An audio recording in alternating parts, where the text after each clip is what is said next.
जय माता दी। आइए सुनते हैं अगहन गुरुवार व्रत कथा एवं पूजन विधि। यह पूजा गुरुवार के दिन होती है। यह व्रत पूजा करने से माता महालक्ष्मी प्रसन्न होती हैं तथा सुख शांति एवं धन संपत्ति प्राप्त होती है। यह व्रत करने वाले स्त्री तथा पुरुष दोनों मन से स्वस्थ एवं आनंदमय होने चाहिए। इस व्रत को किसी भी महीने के प्रथम गुरुवार से शुरू कर सकते हैं। विधि नियम के अनुसार हर गुरुवार को महालक्ष्मी व्रत करें। श्री महालक्ष्मी की व्रत कथा को लगातार 8 गुरुवार का पालन करने पर अंतिम गुरुवार को समापन करें। वैसे यह व्रत पूजा पूरे वर्ष भर भी कर सकते हैं। पूरे वर्ष भर हर गुरुवार के देवी की प्रतिमा या फोटो के सामने बैठकर व्रत कथा को पढ़ें या सुनें।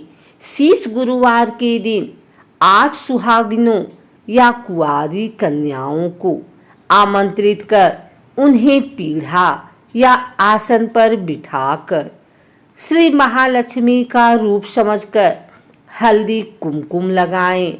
पूजा की समाप्ति पर फल प्रसाद वितरण करें तथा इस कथा की एक प्रति उन्हें देकर नमस्कार करें।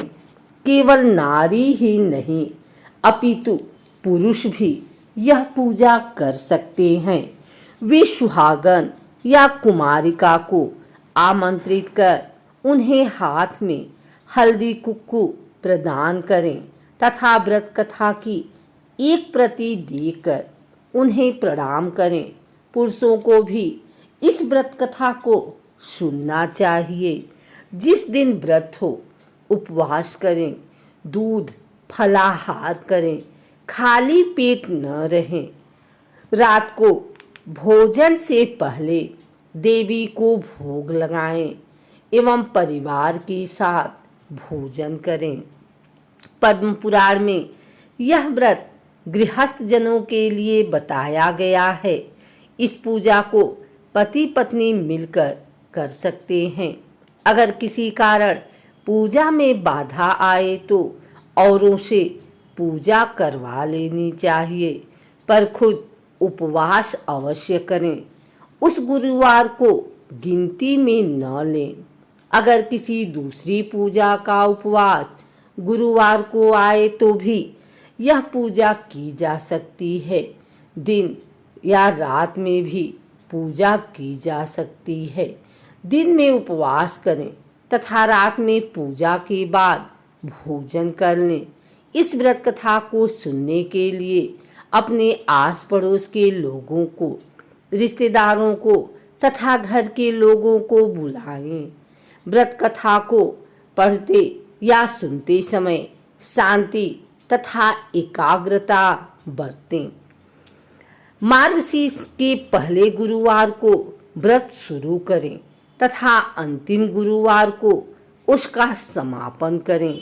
अगर माह में 5 गुरुवार आए तो 5 गुरुवार को उस दिन अमावस्या या पूर्णिमा हो तो भी पूजा करें। श्री महालक्ष्मी देवी की स्थापना, विसर्जन तथा पूजा विधि संपादित करें। इस पूजा को करने के लिए किसी ब्राह्मण पुरोहित की आवश्यकता नहीं है। हर कोई अपनी भक्ति से पूजा कर सकते हैं। एक दिन पूर्व ही घर को गोबर से लीप लें या फिर गीले कपड़े से पोंछ लें। इसके बाद एक ऊंचे पीढ़े या चौकी पर छोटे मेज पर बीच में थोड़े गेहूं या चावल रखकर एक साफ सुथरे तांबे या पीतल के लोटे को पानी से भरकर चावल या गेहूं पर रखें। पानी में सुपारी, कुछ पैसे और दुर्वा डालें। ऊपर से लोटे में चारों तरफ 5 तरह के पेड़ के 5 या 7 पत्ते डालकर बीचों बीच एक नारियल रखें। उस नारियल पर बाजार में उपलब्ध देवी के मुखौटे या चेहरे को बांध या चिपका दें और लोटे पर हल्दी कुमकुम लगाएं और साथ ही उस लोटे के गले में लोटे के हिसाब से लहंगा बांध दें और नारियल के ऊपर एक छोटी चुनरी भी चढ़ा दें। साथ ही देवी की प्रतिमा या फोटो को पूर्व दिशा में मुंह करके या उत्तर दिशा में मुंह करके स्थापना करनी चाहिए। इस व्रत कथा की पुस्तक में जो फोटो है उसे भी सामने रखें तथा पूजा प्रारंभ करें। इसके बाद आचमन ओम केशवाय नमः, ओम नारायणाय नमः, ओम माधवाय नमः, इन तीनों मंत्रों को पढ़कर प्रत्येक मंत्र से एक एक आचमन करें। फिर ओम गोविंदाय नमः बोलते हुए हाथ धो लें। फिर देवी को फूलों से जल का छींटा देते हुए स्नान कराएं और हल्दी कुमकुम लगाएं, पुष्प हार अर्पित करें, धूप दीप जलाएं।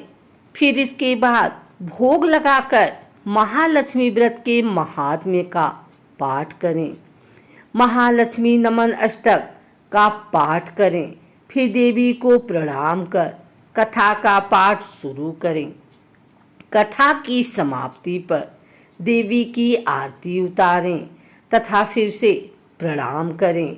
रात को फिर देवी की पूजा करें, मिष्ठान का भोग लगाएं तथा गौ माता के लिए भी अन्न रखें और दूसरे दिन सुबह गौ माता को उनका हिस्सा अर्पित करें। इसके बाद परिवार के सदस्यों के साथ मिलकर भोजन करें। दूसरे दिन सुबह स्नान करके पेड़ के पत्तों को निकालें और घर में अलग अलग जगह रखें।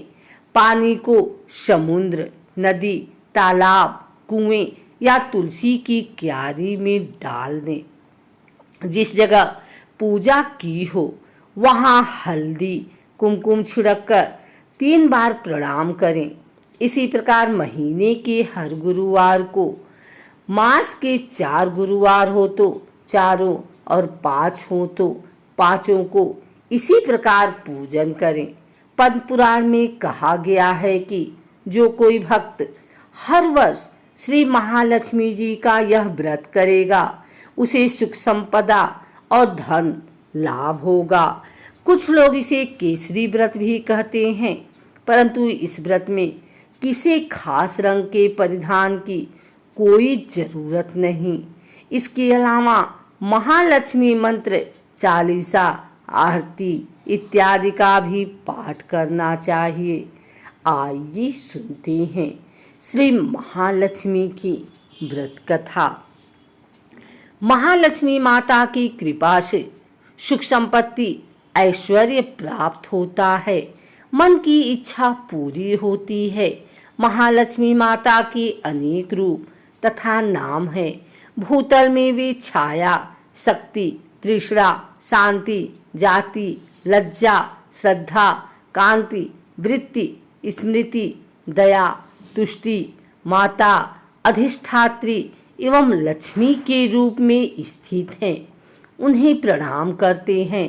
कैलाश पर्वत पर पार्वती, क्षीरसागर में सिंधु कन्या, स्वर्गलोक में महालक्ष्मी, भूलोक में लक्ष्मी, ब्रह्मलोक में सावित्री, ग्वालों में राधिका, वृंदावन में राजसेश्वरी, चंदनवन में चंद्रा, चंपकवन में गिरजा, पद्मवन में पद्मा, मल्टी में मालती, कुंदनवन में कुंदंती, केतकीवन में सुशीला, कदम्बन में कदममाला, राजप्रसाद में राजलक्ष्मी और घर घर में गृहलक्ष्मी इन विभिन्न नामों से पहचानी जाती हैं।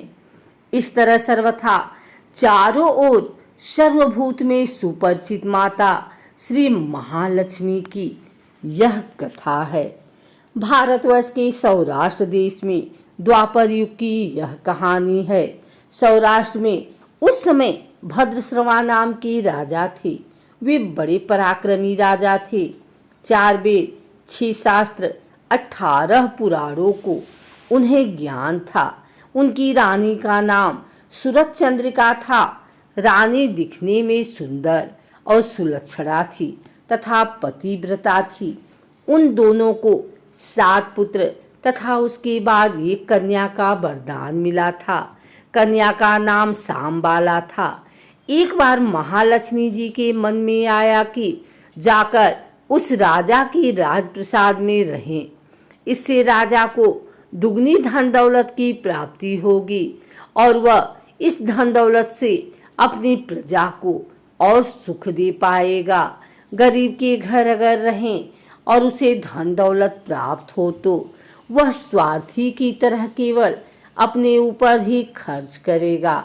यह सोचकर श्री महालक्ष्मी जी ने बूढ़ी ब्राह्मण स्त्री का रूप धारण किया। हाथ में लाठी लिए लाठी के सहारे रानी के द्वार तक पहुंची। यद्यपि उन्होंने बूढ़ी औरत का रूप धारण किया था, पर उनके चेहरे पर देवी का तेज था। उन्हें देखते ही एक दासी सामने आई। उसने इनका नाम, धाम, काम, धर्म पूछ डाला। वृद्ध ब्राह्मण का रूप धारिता माता लक्ष्मी ने कहा, बालिके, मेरा नाम कमला है। मेरे पति का नाम भुवनेश है। हम द्वारिका में रहते हैं। तुम्हारी रानी पिछले जन्म में एक वैश्य की पत्नी थी। वह वैश्य गरीब था। दारिद्र्य के कारण हर रोज घर में झगड़े होते थे तथा उसका पति रोज उसे मारता था। इन बातों से तंग आकर वह घर छोड़कर चली गई तथा वन जंगल में खाली पेट भटकने लगी। उसकी इस दुर्दशा पर मुझे दया आई। तब मैंने उसे सुख संपत्ति देने वाली श्री महालक्ष्मी की कथा सुनाई। मेरे कहने पर उसने श्री महालक्ष्मी का व्रत किया। श्री महालक्ष्मी प्रसन्न हुई। उसकी गरीबी दूर हुई। उसका घर संसार दौलत संतति संपत्ति से भर गया। बाद में पति पत्नी दोनों परलोक सिधारे। लक्ष्मी व्रत करने के कारण वे लक्ष्मी लोक में रहे। जिन्होंने जितने साल महालक्ष्मी का व्रत किया उतने हजारों साल उन्हें सुख भोग मिला। इस जन्म से उसका जन्म राजघराने में हुआ है, परंतु वह श्री महालक्ष्मी का व्रत करना भूल गई है। उसे यह याद दिलाने मैं यहाँ आई हूँ। बुढ़िया की बातें सुनकर दासी ने उन्हें प्रणाम किया तथा श्री महालक्ष्मी का व्रत किस तरह किया जाए इस बारे में पूछा। बुढ़िया रूप धारण किए हुए श्री महालक्ष्मी माता ने दासी को पूजा की विधि तथा महिमा बताई। इसके बाद वह दासी माता को प्रणाम कर रानी को बताने अंदर चली गई। राज वैभव में रहते हुए रानी को अपने ऐश्वर्य का बहुत घमंड हुआ था। संपत्ति तथा अधिकार की वजह से वह उन्मत्त हो गई थी। दासी द्वारा बताई गई बुढ़िया की बातें सुनकर वह आग बबूला होकर राजद्वार पर आकर बुढ़िया रूपी श्री महालक्ष्मी पर बरस पड़ी। उसे यह मालूम नहीं था कि श्री महालक्ष्मी माता बुढ़िया का रूप धारण किए द्वार तक आई हैं, परंतु रानी का इस कदर रुख बर्ताव तथा अपना अनादर देखकर माता ने वहां ठहरना ठीक न समझा। वे वहां से चल पड़ी। राह में उन्हें राजकुमारी सांबाला मिली। उन्होंने सांबाला को सारी बात बताई। सांबाला ने अपनी ओर से महालक्ष्मी माता से क्षमा मांगी। माता को उस पर दया आई। उन्होंने सांबाला को श्री महालक्ष्मी व्रत के बारे में बताया। उस दिन अगहन माह का पहला गुरुवार था। सांबाला ने परम श्रद्धा से श्री महालक्ष्मी का व्रत रखा। फलस्वरूप राजा सिद्धेश्वर के सुपुत्र मालाधर से उसका विवाह हुआ। वह धन दौलत ऐश्वर्य वैभव से माला माल हो गए। पति के साथ ससुराल में आनंद से दिन बिताने लगी। इधर श्री महालक्ष्मी का रानी पर प्रकोप हुआ। फलस्वरूप राजा भद्रश्रवा का राज्य एवं राज कारोबार नष्ट हो गया। यहाँ तक कि खाने के लाले पड़ गए। ऐसी हालत में एक दिन रानी ने राजा से निवेदन किया, हमारा दामाद इतना बड़ा राजा है, धनवान है, ऐश्वर्यशाली है, क्यों न उसके पास जाएं, अपना हाल उसे बताएं, वह जरूर हमारी मदद करेगा। इस बात पर राजा भद्रश्रवा दामाद के पास रवाना हुए। राज्य में पहुंचकर एक तालाब के किनारे थोड़ी देर विश्राम लेने के लिए ठहरे। तालाब से पानी लेने आते जाते दासियों ने उन्हें देखा। उन्होंने विनम्रता से उनकी पूछताछ की। जब उन्हें यह मालूम हुआ कि वे रानी सांबाला के पिता हैं, तो दौड़ते हुए जाकर उन्होंने रानी को सारी बात बताई। रानी ने दासी के हाथ राज परिधान भेजकर बड़े ठाठ से उनका स्वागत तथा आदर सत्कार किया, खान पान करवाया। जब वे लौटने लगे तो सोने की मुहरों से भरा घड़ा दिया। राजा भद्रश्रवा जब वापस लौटे तो उन्हें देखकर रानी सूरजचंद्रिका खुश हुई। उन्होंने सोने की मोहरों से भरे घड़े का मुंह खोला, पर हाय भगवान, घड़े में धन के बदले कोयले मिले। यह सब श्री महालक्ष्मी के प्रकोप से हुआ। इस प्रकार दुर्दशा में आए और कई दिन बीत गए। इस बार रानी स्वयं अपनी कन्या के पास गई। वह दिन अगहन माह का अंतिम गुरुवार था। सांबाला ने श्री महालक्ष्मी का व्रत की पूजा की, अपनी माता से भी व्रत करवाया। इसके बाद रानी अपने घर आई। श्री महालक्ष्मी का व्रत रखने पर उसे फिर से अपना राजपाट, धन दौलत, ऐश्वर्य प्राप्त हुआ। वह फिर से सुख शांति आनंदमय जीवन बिताने लगी। कुछ दिनों बाद राजकन्या सांबाला अपने पिता के घर आई। उसे अपने घर देखकर सूरजचंद्रिका को पुरानी बातें याद आई। यही कि सांबाला ने अपने पिता को घड़ा भर कोयला दिया था और उसे तो कुछ भी नहीं दिया था। इसी कारण सांबाला को पिता के घर आने पर उसका कोई आदर आतिथ्य नहीं हुआ, बल्कि अनादर हुआ। पर उसने इस बात का बुरा नहीं माना। अपने घर लौटते समय उसने पिता के घर से थोड़ा नमक ले लिया। अपने घर लौटने पर उसके पति ने पूछा, अपने मायके से क्या लाई हो? इस पर उसने जवाब दिया, वहाँ का सार लाई हूँ। पति ने पूछा, इसका मतलब क्या हुआ? सांबाला ने कहा, थोड़ा धीरज रखें, सब मालूम हो जाएगा। उस दिन सांबाला ने सारा भोजन नमक डाले बिना बनाया और परोसा। पति ने खाना चखा। सारा खाना नमक बिना था, इसलिए स्वाद नहीं आया। फिर सांबाला ने थाली में नमक डाला, इससे सारा भोजन स्वादिष्ट लगने लगा। तब सांबाला ने पति से कहा, यही है वह मायके से लाया हुआ सार। पति को उसकी बात सही लगी। फिर वह दोनों हंसी मजाक करते हुए भोजन करने लगे।